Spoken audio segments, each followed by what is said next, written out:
Indonesian. I wanted an Indonesian Bible to master a few words of the Indonesian.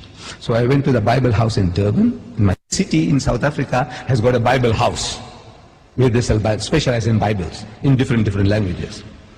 I want an Indonesian Bible. They said they haven't got it. Okay. I said, try Johannesburg. They might have it. So when I went to Johannesburg, I go to the Bible house in Johannesburg. And I go and search for this Indonesian Bible. And I got it. And I'm looking in the shelves, some other books. I see a New Testament, Greek and English. Like we have the Quran, Arabic and English, Greek and English, the New Testament. I took that big volume out and I'm starting to go through that. And the supervisor of the Bible house is watching me. You know, with this funny headgear and this beard. He says, what this guy is doing with all these expensive volumes, because this was an expensive volume which I took down, Greek, English of the New Testament. So he comes up to me, he says, good morning. I said, good morning. He said, what makes you interested in these books? I said, no, I do comparative religion, and I have come across something here in this Greek English of the New Testament that can be of use to me. He found me an interesting character. He said, would you like to have a cup of tea with me? I said, no, I don't mind at all. So he took me into his office. I said, now, you know, we believe in Jesus. And this was something astonishing to this supervisor. And all the supervisors in South Africa of the Bible houses are retired reverends. This was a Reverend Dunkers. He's amazed.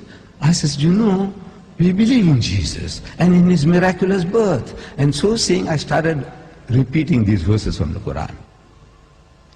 That we believe. And when I read it, he said, no, this is the same like my book.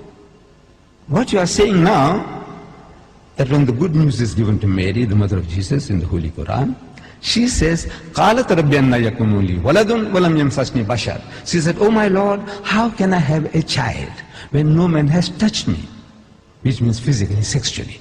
No man has touched me. So the angel says, قَالَ كَذَلِكَ اللَّهُ يَخْلُقُ مَا يَشَاءُ. Even so, Allah creates what He wills. إِذَا قَضَى أَمْرًا فَإِنَّمَا يَقُولُ لَهُ كُن فَيَكُونُ. Whenever He decrees a matter, He merely says to it, be, and He wills it and the thing comes into being. So the Reverend says, man, this is the same as my book. I said, yes, on the face of it, it's the same. But if you look at it intently, you'll find the difference between my version and your version is chalk and cheese. You people know chalk and cheese? You know the difference between chalk and cheese? The Canadians didn't know.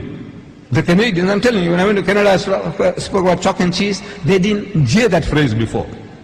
We, the English people in South Africa, we know, everybody knows chalk and cheese. Chalk and cheese may look like white, but it's that's poles apart. You can't eat chalk, but you can eat cheese.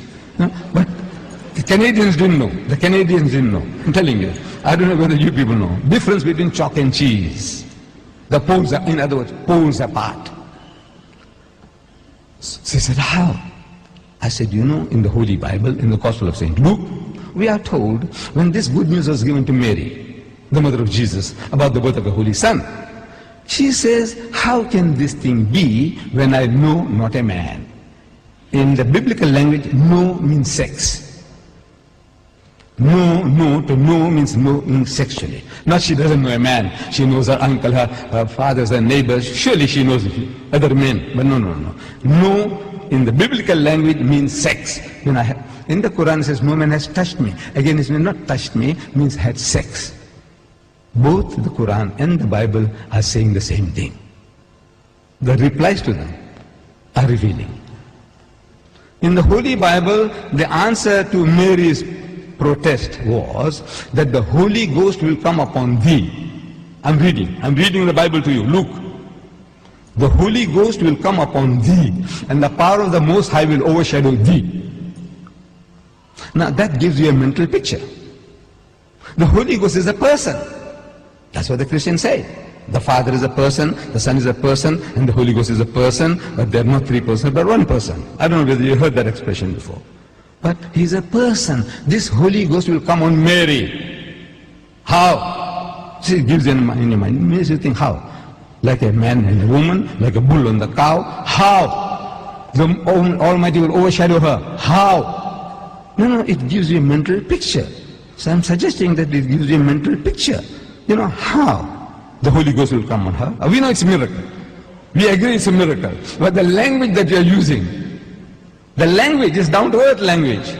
The Quran says, وَإِذَا قَضَى أَمْرًا فَإِنَّمَا يَقُولُ لَهُ كُن فَيَكُونُ. For God to create Jesus without a human father, he says, kun, he says, be, and it is. For him, it's just to will it, and he comes into being. So, I'm asking the Reverend, I said, now between these two versions, we are both trying to say the same thing. We are both trying to give the same message, that he was born miraculously. There's no doubt about that.